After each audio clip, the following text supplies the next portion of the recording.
Hello everyone.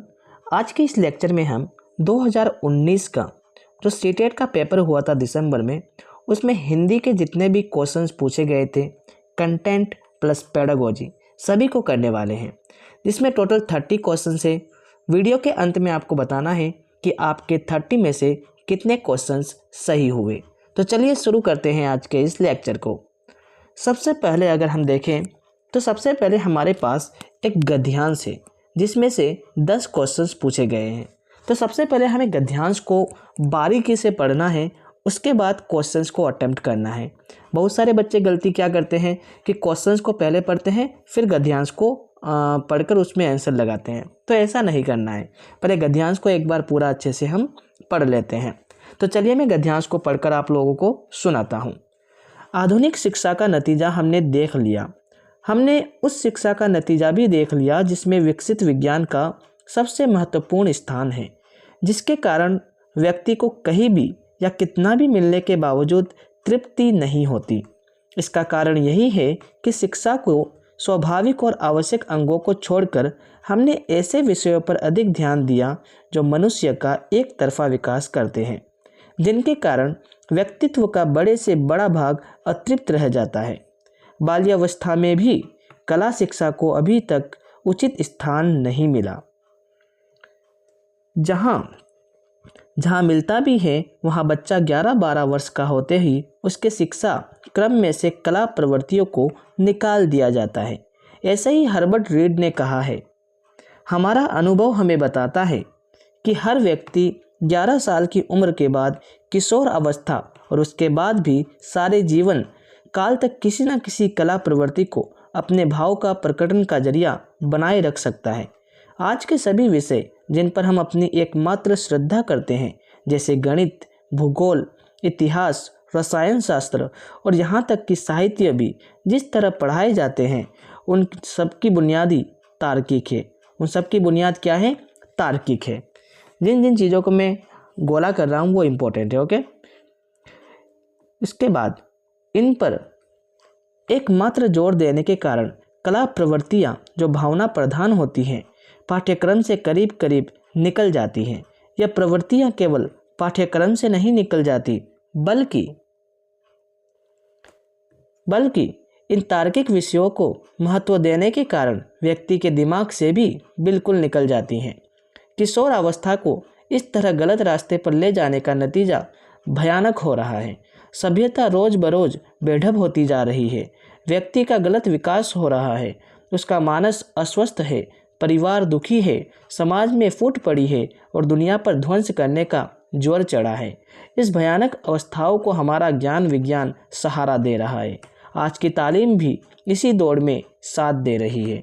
तो हमने गद्यांश को पूरी अच्छी तरह से पढ़ लिया है। चलिए अब क्वेश्चंस को अटेम्प्ट करते हैं। सबसे पहला क्वेश्चन है हमारे पास, अनुच्छेद के आधार पर हमें किस पर सर्वाधिक ध्यान देने की ज़रूरत है? तो हमने देखा कि अनुच्छेद में हमें सबसे ज़्यादा जो कला प्रवृत्तियों पर है उस पर ध्यान देने की सबसे ज़्यादा ज़रूरत है, बल्कि जबकि हम देख किस पर रहे हैं? विज्ञान पर। तो इसका सही जवाब होगा ऑप्शन नंबर 2। सवाल नंबर 92 अनुच्छेद के अनुसार गणित, भूगोल, इतिहास आदि विषय क्या है? ये सभी के सभी विषय जो है तर्क प्रधान है, तार्किक है। सवाल नंबर 93 है, ज्ञान विज्ञान को बहुत अधिक महत्व देने के कारण क्या हो रहा है? समाज में विभाजन हो रहा है। कला पर ध्यान नहीं दे रहे हैं, सिर्फ ज्ञान विज्ञान पर ध्यान दे रहे हैं, तो क्या हो रहा है? समाज में विभाजन हो रहा है। सवाल नंबर 94, किशोर अवस्था तार्किक की प्रधानता और भाव के अभाव में पतन हो रहा है। क्या हो रहा है? पतन का रास्ता अपना रही है। सवाल नंबर 95, इनमें से कौन सा शब्द समूह से भिन्न है? तार्किक, स्वाभाविक, साहित्यिक या फिर अभिव्यक्ति? तो इसका बिल्कुल सही जवाब होगा अभिव्यक्ति। ये सभी तो सभी सेम लग रहे हैं, तार्किक, स्वाभाविक, साहित्यिक, अभिव्यक्ति भिन्न है। सवाल नंबर 96, आज की तालीम इसी दौड़ में साथ दे रही है। वाक्य में निपात क्या है?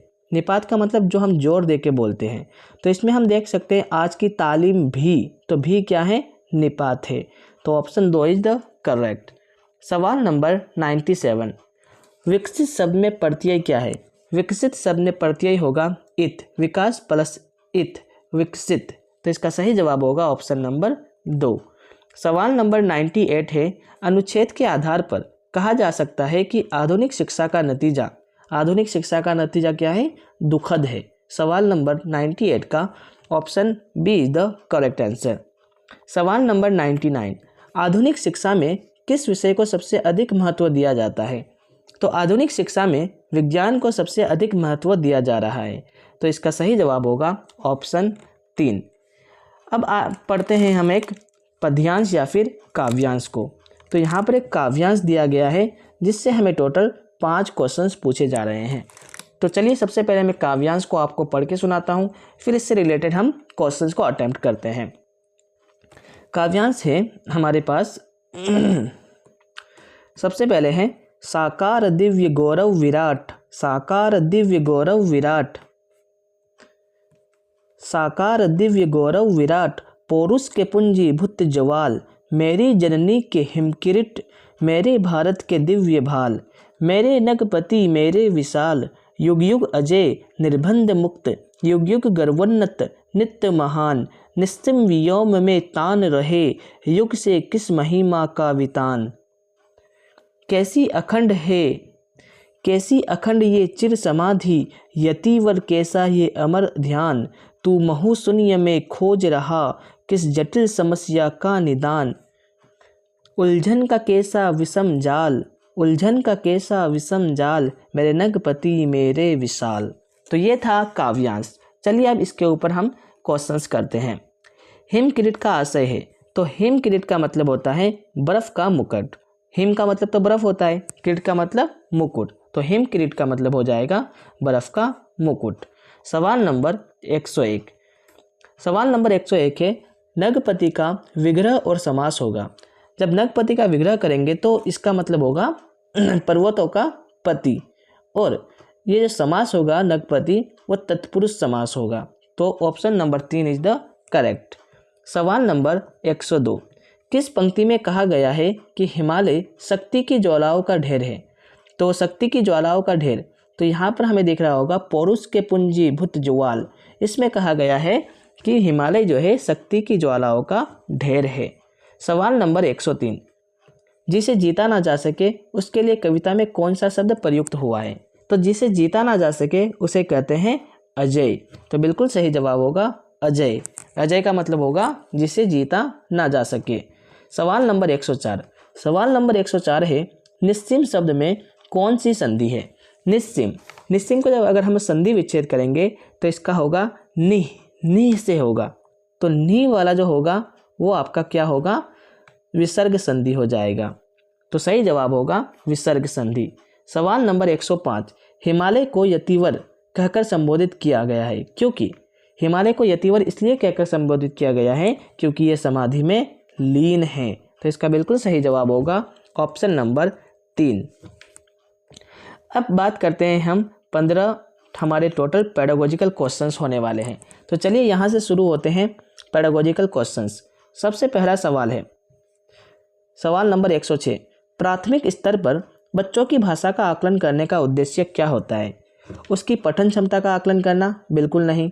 उसके भाषा प्रयोग की क्षमता का आकलन करना? ये बिल्कुल सही जवाब है।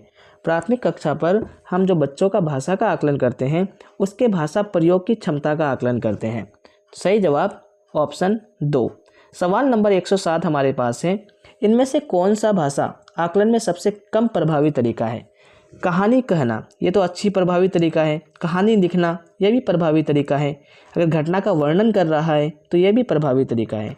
लेकिन श्रुत लेख यह प्रभावी तरीका नहीं है।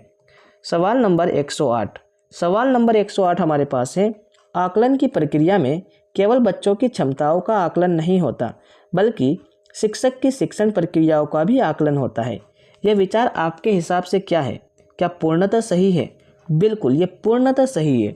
इसमें सिर्फ बच्चों की क्षमताओं का आकलन नहीं होता बल्कि हमारी टीचिंग मेथोडोलॉजीज कैसी थी उसका भी आकलन होता है। हमारी शिक्षण कैसी थी इसका भी आकलन होता है। तो बिल्कुल सही जवाब है, पूर्णतः सही है।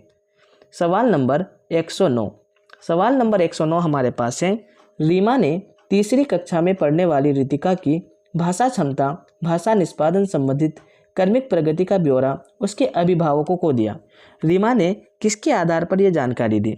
तो हम सभी को पता है ये सभी जानकारी मौजूद होती है पोर्टफोलियो में। तो इसका बिल्कुल सही जवाब होगा पोर्टफोलियो के आधार पर यह जानकारी रीमा ने तीसरी कक्षा में पढ़ने वाली रितिका के बारे में उनके अभिभावकों को दी। सवाल नंबर 110 है, पहली कक्षा में डेस्क भी लिखने के अंतर्गत आता है। तो जैसे कि हम सभी को पता है चित्र बनाना भी पहली कक्षा में लिखने के अंदर ही आता है। तो सही जवाब होगा चित्र बनाना। सवाल नंबर 111, प्राथमिक स्तर पर पढ़ना सीखने में सबसे कम महत्वपूर्ण है। तो पढ़ना सीखने में सबसे कम महत्वपूर्ण क्या हो सकता है? क्या अनुमान लगाना पढ़ना सीखने में कम महत्वपूर्ण है? ये नहीं हो सकता। संदर्भानुसार अर्थ, ये भी नहीं। अक्षरों की पहचान कम आपका क्या होता है? महत्वपूर्ण होता है, क्योंकि पढ़ने का उद्देश्य तो आपका महत्वपूर्ण होता ही है। तो इसका बिल्कुल सही जवाब होगा ऑप्शन नंबर 3, अक्षरों की पहचान कम महत्वपूर्ण होता है पढ़ना सीखने में, खास करके प्राथमिक स्तर की बात हो रही है। सवाल नंबर 112, भाषा अर्जन क्षमता किसके साथ संबंधित है? तो भाषा अर्जन क्षमता जो है वो आपके चॉम्स्की के साथ संबंधित है। नॉम चॉम्स्की जो LAD की भी बात करते हैं। LAD का फुल फॉर्म क्या होता है? कमेंट सेक्शन में ज़रूर बताएं। सवाल नंबर 113 हमारा है, प्राथमिक स्तर पर भाषा सीखने में भाषा संबंधित कौन सा संसाधन सर्वाधिक महत्वपूर्ण होता है? तो प्राथमिक स्तर पर भाषा सीखने में जो सबसे महत्वपूर्ण संसाधन होता है वो बाल साहित्य को माना जाता है। तो बिल्कुल सही जवाब होगा ऑप्शन नंबर 2। सवाल नंबर 114 हमारे पास है, बच्चे अपनी मातृभाषा का प्रयोग करते हुए हिंदी भाषा की कक्षा में अपनी बात कहते हैं। ये बात क्या है? ये बात बिल्कुल स्वाभाविक है। वो अपनी मातृभाषा का प्रयोग करते हुए हिंदी भाषा की कक्षा में अपनी बात कह रहे हैं। ये स्वाभाविक सी है, तो ये स्वाभाविक मानी जाती है बात। सवाल नंबर 115, बहुभाषिकता हमारी पहचान भी है और ये हमारी पहचान के साथ साथ हमारी सभ्यता और संस्कृति का अभिन्न अंग है। तो इसका बिल्कुल सही जवाब होगा ऑप्शन 1। सवाल नंबर 116, प्राथमिक स्तर की पाठ्य पुस्तक में कार्टून, भाषण, विज्ञापन आदि बच्चों के भाषा क्षमता विकास में सहायक होती हैं। तो बिल्कुल सही जवाब होगा ऑप्शन 1। सवाल नंबर 117, पाँचवीं कक्षा की सुहानी पांचों, किन्हें, आंखें, दोनों आदि शब्द लिखती है। आप सुहानी के लेखन क्षमता के बारे में क्या कहेंगे? तो अगर ये ऐसे शब्द लिख रही है पांचों, किन्हें, आंखें, मतलब ये अनुनासिक चिन्ह का क्या कर रही है? नियम का अति सामान्यकरण कर रही है। तो इसका बिल्कुल सही जवाब होगा ऑप्शन नंबर 4। सवाल नंबर 118, विद्यालय में भाषा शिक्षण के लिए कोई कार्यक्रम शुरू करते समय सबसे महत्वपूर्ण क्या है?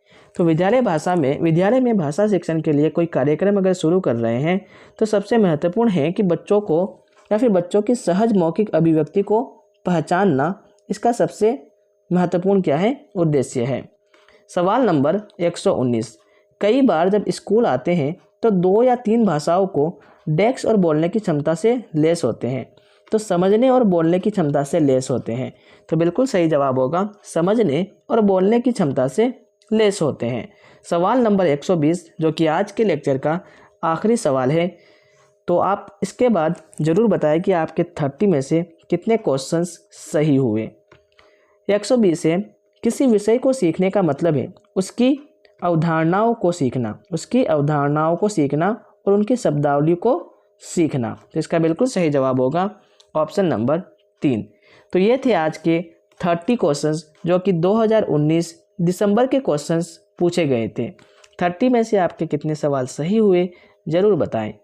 फिर मिलते हैं अगली वीडियो में जहां पर हम 2019 के जुलाई वाले क्वेश्चंस को भी कवर करेंगे। तब तक के लिए इतना ही। Take care and bye bye.